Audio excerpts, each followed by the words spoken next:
What's up, everybody? Welcome back to the channel. Today we're sitting down with a very special somebody who represents exactly what the life insurance industry is all about. A few months ago, she was working long hours at Bank of America. Fast forward a couple months, she is in control of her future, she's in control of her money, and she represents what you can do with this amazing vehicle, Anays. Hey guys. But before we kind of jump right into it, tell everybody like what was your backstory? Like, what were you doing before you got to, before selling life insurance? Yeah, so I was working in business banking. So, can I say Bank of America? Yeah, you can. Okay, yeah. I was working in business banking at Bank of America. So, corporate job, 9 to 5, working in a little cubicle. Yeah. Miserable. So, what were you doing at Bank of America? Yeah, I was a business banker, so I would just talk to like business owners all over the country and just go over like business goals and stuff. And then, well, actually, I know how you got introduced to the opportunity, but from your perspective, 'cause I think we have different perspectives. What made you decide, like, hey, this whole Bank of America thing, banking thing, like, is just not for me. Like, this is not gonna fit. I already knew firsthand that it wasn't meant for me, just because I would literally go into work and just feel like everything was a simulation. And like, I knew that there was no potential for growth. And I knew I wanted to be a millionaire, and I can't be a millionaire if I work at a banking job. Like, no. Was there anybody, like, I don't even know how, like, the banking world that much. How much was, like, the highest, I guess, like, banker making? I don't know what you call that. Like, in my role, the highest banker, I guess you can say, was making like 100,000. 100,000. Yeah. And then how long would it take them to make that 100 grand?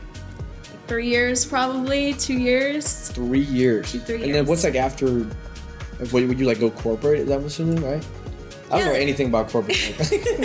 So how it would work is like if you were to go to like the next stage, it would probably be like 200,000.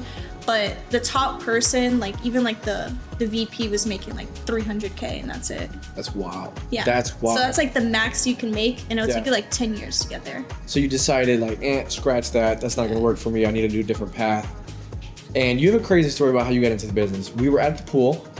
And were you like looking at that stage? Were you like looking to get into sales, or was it just like a miraculous coincidence that you were like open to new opportunity? It was actually really weird because someone had mentioned it literally a couple days before.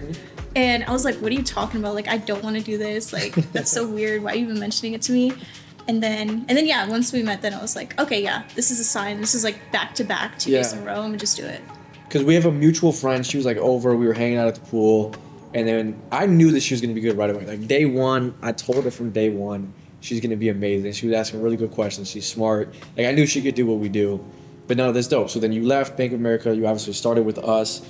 So tell us about like your initial jump into leadership. I'm sorry, into the life insurance industry once you got into the business. Like how was that experience?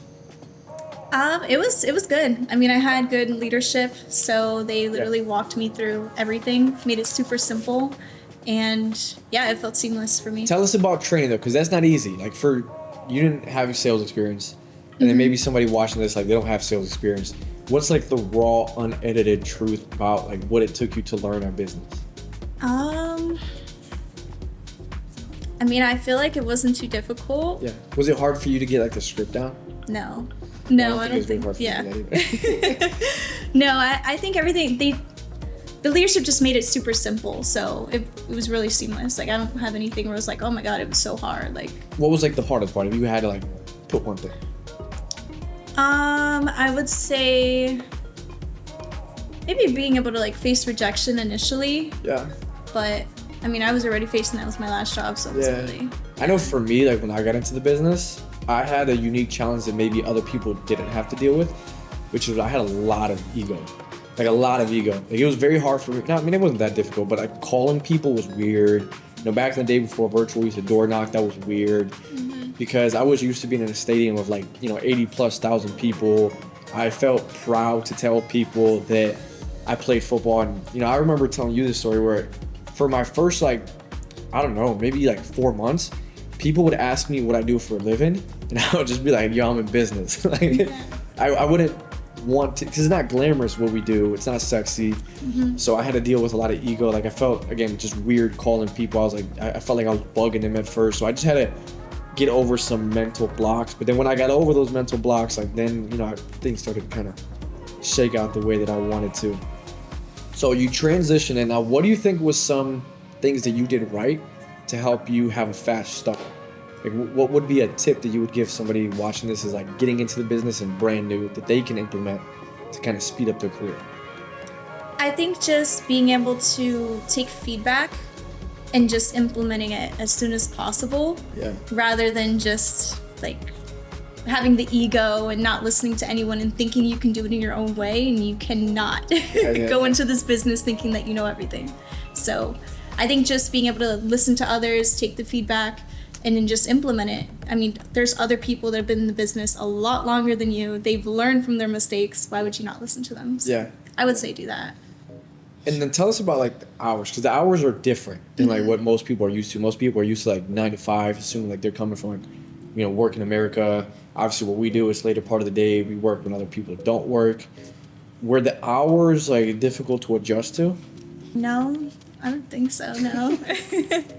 I wouldn't say for myself. I mean, you're supposed to typically, like the recommended is like 3 to 9. I feel like. It wasn't difficult for me either, but I mean, some people, they struggle with it. Really? Yeah, some people struggle with it. Oh. Yeah. And then how long did it take you to make a significant check? And then just keep things simple, like as a new agent, I'll just quantify that as like $2,000. So like $2,000 a week. How long did it take you before you made your first $2,000 a week of income? I made that in training my first week. Yeah, you did. I remember that you did. You did do that. That's crazy. Well, a week, okay. Yeah. That's awesome. So what do you think helped you, like what's like tactical advice, like things that you did right to help you make first week of training $2,000? Just taking feedback and then just implementing it and trying to learn from my mistakes. What was like a piece of feedback that you took that you implemented that was like, wow, like this worked? I mean, I would constantly ask for feedback like with my leaders. So I think like things when it just came to like the closing part or like just different parts in the actual presentation, how I can do better, and then I would just. What's like one piece of closing advice that like myself or the leadership team gave you and you were like, you know what, like this worked. Like I'm really glad that I implemented that into the. I think it was just really like verbiage. Just like assumptive, like in all. Yeah, being more assumptive, because that was actually my biggest thing is not being assumptive at all. I was way too nice on the phone. You're very polite and sales. Yeah, you want to be nice. You want to be, always like respectful of the client, but you got to be assertive. Otherwise, you're just gonna like walked all over. What has been, now granted, you've only been in the business for 3 months, but what has been your biggest month in income so far? My biggest month, I believe, was last month, which was about 8,000. Yeah, that's crazy. So you're on pace, assuming that you kept that every single month. And like, to be honest with you, what I've seen from experience is month 3 isn't like the peak of their first year of their earnings. Like, it's crazy to think about, but the goal is like over the next, 7, 10 months, whatever, you're gonna make way more than $8,000 in a month. But even if you did, just replicated that over and over and over, is it crazy to think about how you're on pace to make over $100,000? That is crazy, yeah. And I know you were just saying how, in your previous career with Bank of America, that would have took, 3 years, you said? Like to even 3 have years. the opportunity to get promoted to have that shot? And now you position yourself where, like, it's not done yet, but it's done. Where you're going to go out there and make $100,000 plus your first year. That's crazy. Isn't it wild? On my own time, Yeah. too. Now, for you, obviously the money's cool. A lot of people get into the business for the money.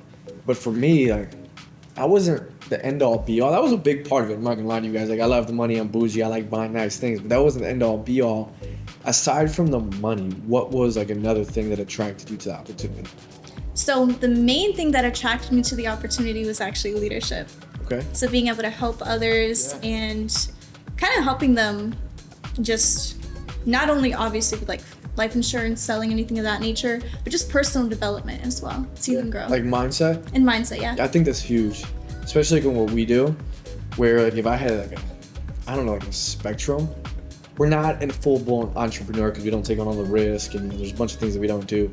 But if I had to put us on a scale, we're like a 9 out of 10 on the entrepreneur scale. And whenever you're, in that world, you got to have a good head on your shoulders, because if you don't, life is going to run you over. It's going to spit you out. Yeah. You're big into personal development. I know I wasn't always, but like, you know, over the past like 5-6 years, like I've gotten heavy into just investing into my mind. What do you think you do to invest in yourself to help fortify your mind, you know, just be able to overcome all the shit that we got to overcome? Well, I definitely go to the gym. Yeah. Because that is very, very important. And we talk about it all the time. Mind, body, and spirit is number one. It's so true. Yeah. But definitely going to the gym, making sure I'm in the Bible, like in my word, religion, you know, spiritual. And then listening to like David Goggins. Definitely helps out as well. Yeah. Because he just gets me in the right mindset too. Yeah. And then I'm just ready to take on the day. Makes sense.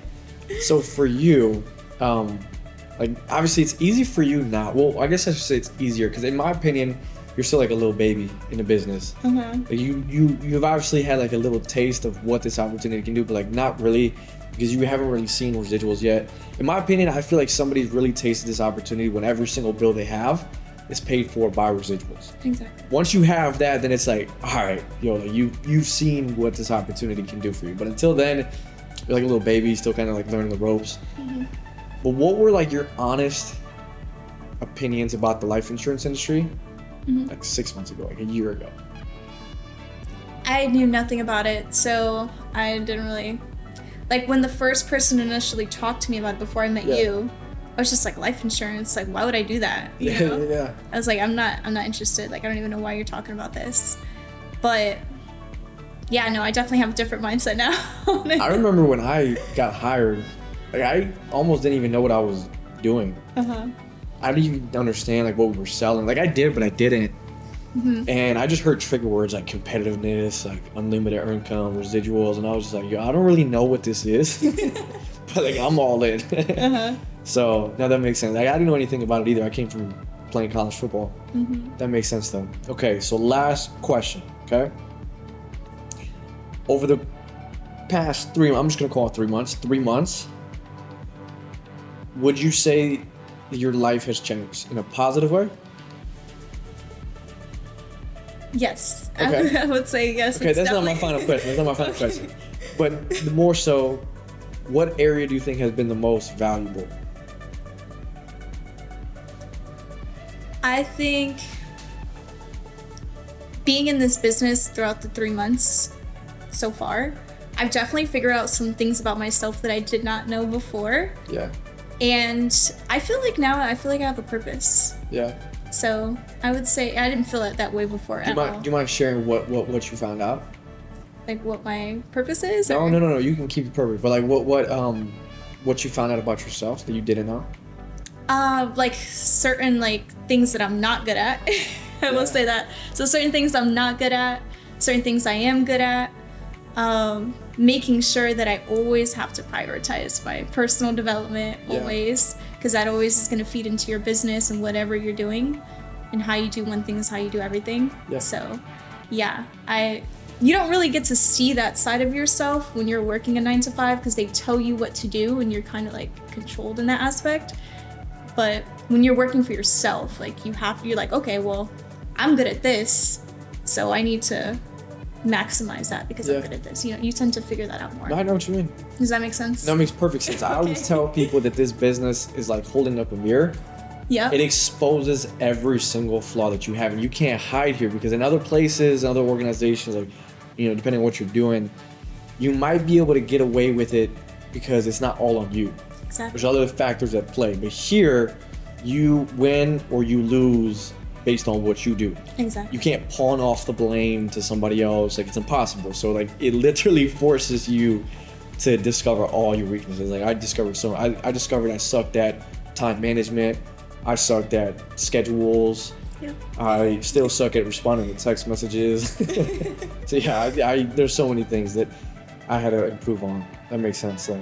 So for somebody else watching this that may be like you, where you didn't know anything about life insurance, you know, see people doing well, or have heard about people doing well that are considering getting into life insurance, or, you know, open to learn more about it, what would be your advice for them?